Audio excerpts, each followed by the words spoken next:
ಭಾಳ ಸುದೀರ್ಘವಾಗಿ ಒಂದು ರೀತಿಯಲ್ಲಿ ರಂಗಭೂಮಿಯ ಚಟುವಟಿಕೆಗಳೇನು ಮತ್ತು ಅದ್ರ ಜೊತೆ ತೊಡಸ್ಕೊಂಡಿರುವ ಅಥವಾ ವ್ಯಕ್ತಿತ್ವಗಳ ಒಂದು ಕ್ರಿಯಾಶೀಲತೆ ಹೇಗಿರಬೇಕು ಮತ್ತು ಆಸಕ್ತಿಯಿಂದ ಬರುವ ಶಿಬಿರಾರ್ಥಿಗಳು ಹೇಗೆ ಅದರಲ್ಲಿ ತೊಡಸ್ಕೊಂಡು ಬದುಕಂತ ಮತ್ತು ಸಮಾಜವನ್ನು ರಾಷ್ಟ್ರವನ್ನು ನಿರ್ಮಾಣ ಮಾಡಬೇಕು ಅನ್ನುವ ಎಲ್ಲ ಆಶಯಗಳನ್ನು ಅವರು ಹೇಳಿದ್ದಾರೆ. ಈಗ ಅವರು ಮಾತಾಡಿದ ನಂತರ ಏನು ಮಾತಾಡಬೇಕು ಅಂತ ಗೊತ್ತಾಯ್ತಿಲ್ಲ. ನನಗೆ ಆರಂಭದಲ್ಲಿ ಗುಬ್ಬಿಗಳ ಬಗ್ಗೆ ಹೇಳಿದಂಥ ಹಾಡು ಮತ್ತು ರಂಜಾನ್ ದರ್ಗಾ ಅವರ ಬಂದೂಕಿನ ತುದಿಯಲ್ಲಿ ಗುಬ್ಬಿ ಗೂಡು ಕಟ್ಟುತ್ತದೆ ಅಂತ ಏನೋ ಹೇಳ್ತಾ ಒಂದು ಹೇಳಿದಾಗ ನನಗೆ ಒಂದು ನೆನಪಾಯ್ತು. ಏನಂತ ಹೇಳಿದ್ರೆ, ಬಹಳ ಇಲ್ಲೊಂದು ಕೋಮು ಸಂಘರ್ಷ ನಡೆದಾಗ ನಮ್ಮ ಆಂದೋಲನ ದಿನಪತ್ರಿಕೆಯ ಸೂಕ್ಷ್ಮ ಪ್ರಜ್ಞೆಯ ಸಂಪಾದಕರಾಗಿದ್ದಂಥ ರಾಜಶೇಖರ್ ಕೋಟಿಯವರು ಒಂದು ಪುಟ್ಟ ಕಥೆಯೊಂದನ್ನು ಉಲ್ಲೇಖ ಮಾಡಿ, ಅದು ಗುಬ್ಬಿಗಳನ್ನ ಇಟ್ಕೊಂಡು ಉಲ್ಲೇಖ ಮಾಡಿದಂಥ ಕತೆ. ಅದನ್ನು ಹೇಳಬೇಕು ಅಂತ ನನಗೆ ಅನಿಸುತ್ತೋ ಅದನ್ನು ಹೇಳಲಿಕ್ಕೆ ಇಷ್ಟಪಡ್ತೀನಿ. ಆ ಕತೆ ಏನು ಅಂತ ಹೇಳಿದ್ರೆ, ಒಂದಷ್ಟು ಗುಬ್ಬಿಗಳು ಈ ಮಸೀದಿ, ದೇವಾಲಯ ಮತ್ತು ಚರ್ಚ್ಗಳಲ್ಲಿ ವಾಸ ಮಾಡ್ತಾ ಇರ್ತಾರೆ. ಹಬ್ಬ ಬರುತ್ತೆ, ರಂಜಾನ್ ಹಬ್ಬ. ಮಸೀದಿಗೆ ಸುಣ್ಣ ಬಣ್ಣ ಹೊಡಿಲಿಕ್ಕೆ ಆರಂಭ ಮಾಡ್ತಾರೆ. ಆ ಮಸೀದಿಲಿದ್ದಂಥ ಎಲ್ಲ ಗುಬ್ಬಿಗಳು ಚರ್ಚು ಮತ್ತು ದೇವಾಲಯಕ್ಕೆ ಹೋಗಿ ವಾಸ ಮಾಡಲಿಕ್ಕೆ ಪ್ರಾರಂಭ ಮಾಡ್ತಾರೆ. ಕ್ರಿಸ್ಮಸ್ ಬರುತ್ತೆ, ಚರ್ಚ್ ಸುಣ್ಣ ಬಣ್ಣ ಹೊಡಿಲಿಕ್ಕೆ ಪ್ರಾರಂಭ ಮಾಡ್ತಾರೆ.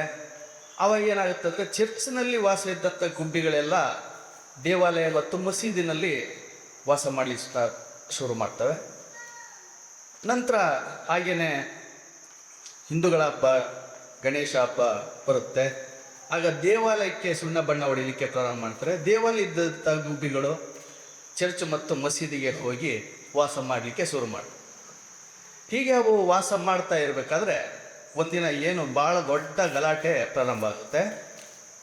ಬೀದಿನಲ್ಲಿ ದೊಡ್ಡ ಕೂಗಾಟ, ಅರ್ಚಾಟ ಮತ್ತು ಒಂದು ದೌರ್ಜನ್ಯದ ಸ್ಥಿತಿ ನಿರ್ಮಾಣ ಆಗುತ್ತೆ. ಹಲ್ಲೆಗಳು ನಡೀತಾ ಇರ್ತವೆ. ಆಗ ಗುಬ್ಬಿಗಳೆಲ್ಲ ಬಂದು ಮಸೀದಿ, ಚರ್ಚು ಮತ್ತು ಈ ದೇವಾಲಯದ ಗುಬ್ಬಿಗಳು ಬಂದು ಹೊರಗಡೆ ನೋಡ್ತವೆ, ಏನಿದು, ಏನು ಗಲಾಟೆ ಅಂತೇಳಿ. ಆಗ ಒಂದು ಮರಿ ಗುಬ್ಬಿ ಕೇಳುತ್ತಾನೆ, ಏನಂತ ಅಂತ ಹೇಳಿದ್ರೆ, ಅಮ್ಮ ಏನು ಗಲಾಟೆ ಇದು, ಯಾಕೆ ಜಗಳ ಆಡ್ತಾವ್ರೆ ಅಂತೇಳಿ. ಅದಕ್ಕೆ ತಾಯಿ ಗುಬ್ಬಿ ಹೇಳ್ತಂತೆ, ನೋಡು ಮಗು, ಈ ಮನುಷ್ಯರಿದಾರಲ್ಲ ಇವರು ಆ ಧರ್ಮ ಈ ಧರ್ಮ ಅಂತ ಜಗಳ ಆಡ್ತಾ ಇದ್ರು, ಇವರು ಹಲ್ಲೆಗಳು ಮಾಡ್ಕೊಂಡು ರಕ್ತಪಾತ ಮಾಡ್ತಾ ಇದ್ದಾರೆ. ಅದಕ್ಕೆ ಮರಿ ಗುಬ್ಬಿ ಕೇಳ್ದ, ಏನಂದ, ನಾವು ಈ ಗಣೇಶನ ಹಬ್ಬ ಬಂದಾಗ ದೇವಾಲಯ ಬಿಟ್ಟು ಮಸೀದಿ ಮತ್ತು ಚರ್ಚ್ನಲ್ಲಿ ವಾಸ ಮಾಡಿದ್ವು, ಆಗಲೂ ಗುಬ್ಬಿಗಳಾಗಿ ಇರ್ತೀವಿ.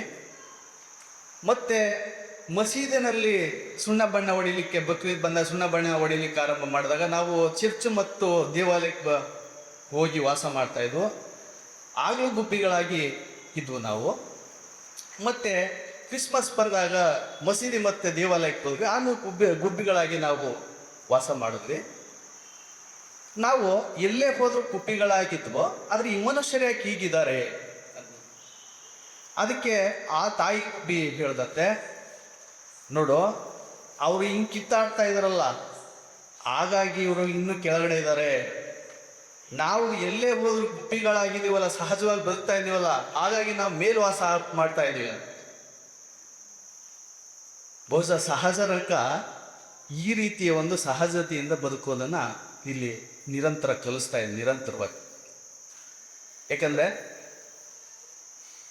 ಆರಂಭದಲ್ಲಿ ಪ್ರಾಸ್ತಾವಿಕವಾಗಿ ನಮ್ಮ ಹಿರಿಯರು, ಆತ್ಮೀಯರಾದಂಥ ಕುಂದು ಪ್ರಸಾದ್ ಸರ್ ಹೇಳ್ದಂಗೆ ಮತ್ತು ಬಸಲಿಂಗ ಸರ್ ಹೇಳ್ದಂಗೆ, ಸಹಜತೆಯನ್ನು ಮನುಷ್ಯ ಕಳ್ಕೊಂಡಿರೋ ಕಾರಣಕ್ಕೇನೆ ದೊಡ್ಡ ದೊಡ್ಡ ಅನಾಹುತಗಳು ನಡೀತಾ ಇರುವಂಥದ್ದು ನಾವು ಕಾಣ್ತೀವಿ.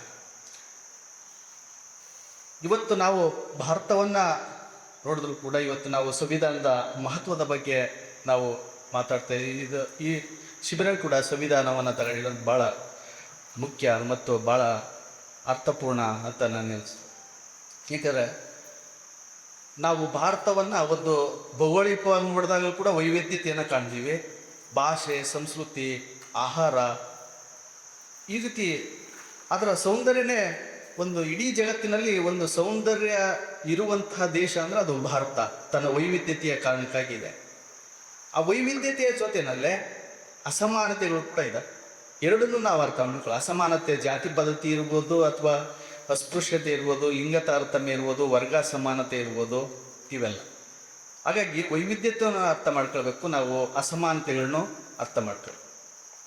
ವೈವಿಧ್ಯತೆಯನ್ನು ಉಳಿಸ್ಕೊಳ್ತಾನೆ ಅಸಮಾನತೆಗಳನ್ನ ತೊಲಗಿಸ್ಲಿಕ್ಕಾಗಿಯೇ ನಾವು ಸಂವಿಧಾನವನ್ನು ರಚನೆ ಮಾಡ್ಕೊಂಡಿರುವಂಥದ್ದು. ನಾವೇ ರಚನೆ ಮಾಡ್ಕೊಂಡಿರುವಂಥ ಸಂವಿಧಾನ. ಆರಂಭದಲ್ಲಿ ಪೀಠಿಕೆನ, ಸಂವಿಧಾನದ ಪೀಠಿಕೆ ಮತ್ತು ಪ್ರಸ್ತಾವನೆ ಹೇಳುವಾಗ ನಾವು ಅಂತ we the people of India ಅಂತ ಅಭಿಮಾನದಿಂದ ಹೆಮ್ಮೆಯಿಂದ ಬಳಸುವ ಒಂದು ಪದ ಏನಿದೆ, ಇದೇ ಭಾಳ ರೋಮಾಂಚನಕಾರಿಯಾದದ್ದು. ಮತ್ತು ಆ ರೀತಿ ಕಟ್ಟುವ ಹಿನ್ನೆಲೆಯಲ್ಲಿ ತೊಡಗಿದಂಥ ಮನಸ್ಸುಗಳು ಭಾಳ ವಿಶಾಲವಾದಂಥ ಮನಸ್ಸು.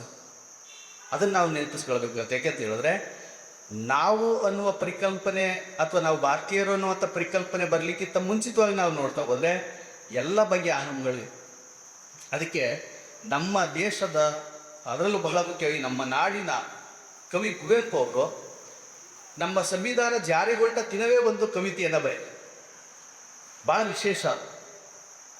ಅವರು ಬರೀತಾ, ಮುಗಿಯಿತೋ ಓರೋವರ ಗರ್ವದ ಕಾಲ, ಇದು ಸರ್ವರ ಕಾಲ, ಸರ್ವೋದಯ ಸರ್ವೋದಯ ಸರ್ವೋದಯ ಅಂತ.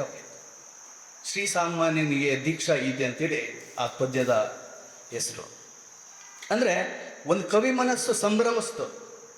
ಸಂವಿಧಾನ ಜಾರಿ ಕೊಟ್ಟದನ್ನು ಒಂದು ಬಹಳ ಒಂದು ಪ್ರಜಾಸತ್ತಾತ್ಮಕ ಮನೋಭಾವದ ಒಂದು ಮನಸ್ಸು ಸಂಭ್ರಮಿಸುತ್ತಿದೆಯಲ್ಲ, ಇದು ಇಡೀ ದೇಶಕ್ಕೆ ಒಂದು ಮಾದರಿ. ಏಕೆಂತ ಹೇಳಿದ್ರೆ, ಆ ಸಂದರ್ಭದಲ್ಲಿ ಯಾವ ಕವಿಗಳು ಸ್ಪಂದಿಸಿದಾರೋ ಗೊತ್ತಿಲ್ಲ ನಮ್ಮ ಸಂವಿಧಾನದ ಬಗ್ಗೆ. ಆದರೆ ಕುವೆಂಪು ಅವರು ಅದೇ ದಿನ ಅಲ್ಲಿ, ನೀವು ಶ್ರೀಸಾಮಾನ್ಯ ದೀಕ್ಷಾಗೀತೆ ಪದ್ಯವನ್ನು ತೆಗೆದು ನೋಡಿ, ಅದ್ರ ಕೆಳಗಡೆ ಟಿಪ್ಪಣಿ ಹಾಕಿದ್ದಾರೆ.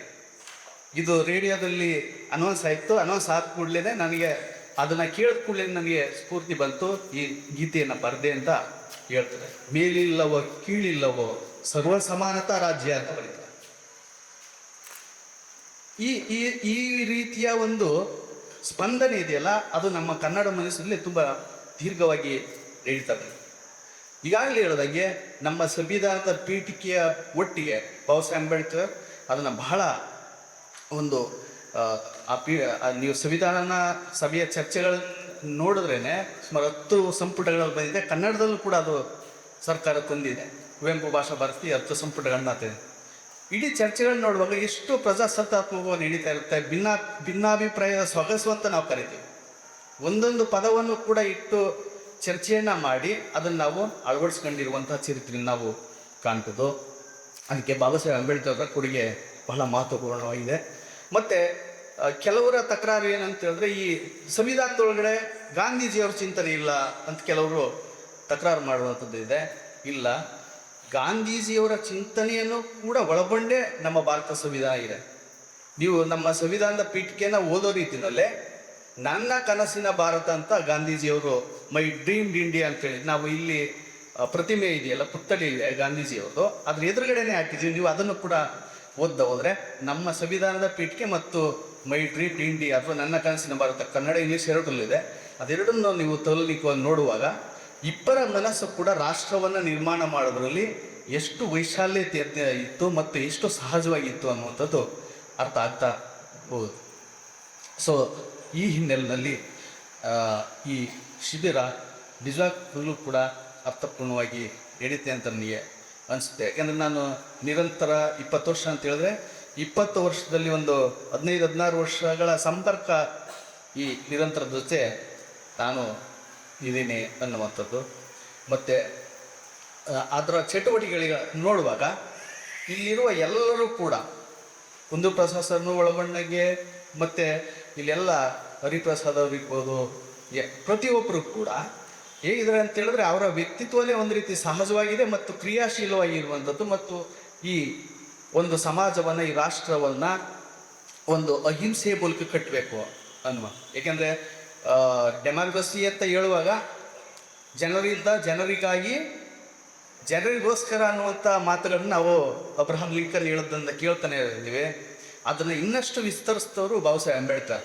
ಅವ್ರು ಏನು ಹೇಳ್ತಾರೆ ಅಂತ ಹೇಳಿದ್ರೆ, ಯಾವುದೇ ರಕ್ತಪಾತ ಇಲ್ಲದೆ ಸಾಮಾಜಿಕ ಮತ್ತು ಆರ್ಥಿಕ ಬದಲಾವಣೆಗಳನ್ನು ತರುವಂಥದ್ದೇ ನಿಜವಾದಂಥ ಪ್ರಜಾಪ್ರಭುತ್ವ ಅನ್ನೋ ವ್ಯಾಖ್ಯಾನವನ್ನು ಬಾಬಾ ಸಾಹೇಬ್ ಅಂಬೇಡ್ಕರ್ ನೀಡಿದ್ರು. ಯಾಕಂತ ಹೇಳಿದ್ರೆ ನಮ್ಮ ದೇಶ ಹೊರದೇಶಕ್ಕೆ ಹೋಲಿಸ್ಕೊಂಡ್ರೆ ಇಲ್ಲಿ ಸಾಮಾಜಿಕ ಅಸಮಾನತೆಗಳು ಇದ್ದಾವೆ, ಆರ್ಥಿಕ ಅಸಮಾನತೆಗಳು ಇದ್ದಾವೆ. ಇವೆಲ್ಲವೂ ಕೂಡ ಬದಲಾಗಬೇಕು. ಯಾವ ರೀತಿ? ಯಾವುದೇ ರಕ್ತಪಾತ ಇಲ್ಲದೆ. ಆ ರೀತಿ ಮನೋಭಾವದ ಒಂದು ತಂಡ ನಮ್ಮ ಈ ನಿರಂತರದಲ್ಲಿ ಇದೆ. ಹಾಗಾಗಿ ಇಲ್ಲಿನ ಎಲ್ಲರೂ ಕೂಡ ಅಭಿನಂದಿಸ್ತಾ, ಮತ್ತು ನೀವು ಕಾಲೇಜಿನ ಜೊತೆಯಲ್ಲಿ ಈ ರೀತಿಯ ಕ್ರಿಯೆಯಲ್ಲಿ ತೊಡಗಿಸ್ಕೊಳ್ಳುವಂಥದ್ದು ಬಹಳ ಮಹತ್ವದ್ದು. ಏಕೆಂತ ಹೇಳಿದ್ರೆ ಇವತ್ತು ವಾಟ್ಸಪ್ಪು, ಫೇಸ್ಬುಕ್ಕು, ಇನ್ಸ್ಟಾಗ್ರಾಮ್ ಇಂಥವುಗಳಲ್ಲೇ ನಮ್ಮ ವಿದ್ಯಾರ್ಥಿಗಳು ಕಳೆದೋಗ್ತಾ ಇರುವುದನ್ನು ನಾವು ನೋಡ್ತಾ ಇದ್ದೀವಿ. ನಮ್ಮ ಗಂಗೋತ್ರಿನಲ್ಲೂ ಕೂಡ ಅಂತಹ ಅನಾಹುತಗಳು ನಡೆಯುವಂಥದ್ದು ನಾವು ನೋಡ್ತಾ ಇದ್ದೇವೆ. ಆದರೆ ಈ ರೀತಿ ಒಂದು ಸೃಜನಶೀಲವಾದಂಥ ಚಟುವಟಿಕೆಗಳಲ್ಲಿ, ರಂಗಭೂಮಿಯ ಚಟುವಟಿಕೆಗಳಲ್ಲಿ ತೊಡಗಿಸ್ಕೊಳ್ಳೋದ್ರ ಮೂಲಕ ನೀವು ಸಹಜವಾಗಿ ಬದುಕೋದನ್ನು ಕಲಿಲಿಕ್ಕೆ ಖಂಡಿತ ಸಾಧ್ಯ ಆಗುತ್ತೆ. ಮತ್ತು ಈ ಸಮಾಜದ ನಿರ್ಮಾಣದಲ್ಲಿ, ರಾಷ್ಟ್ರ ನಿರ್ಮಾಣದಲ್ಲಿ ನೀವೆಲ್ಲರೂ ಕೂಡ ತೊಡಗಿಸ್ಕೊಳ್ಳೋಕ್ಕೂ ಕೂಡ ಸಾಧ್ಯ ಆಗುತ್ತೆ ಅಂತ ಹೇಳ್ತಾ, ನನ್ನನ್ನು ಕೂಡ ಇಲ್ಲೇ ಮಾತಾಡಲಿಕ್ಕೆ ಕರೆದಂಥ ಪ್ರತಿಯೊಬ್ಬರಿಗೂ ನಾನು ಒಂದನೇ ಹೇಳ್ತಾ ಸಲ್ಲಿಸಿ ನಾನು ಮಾತು ಮುಗಿಸ್ತೇನೆ.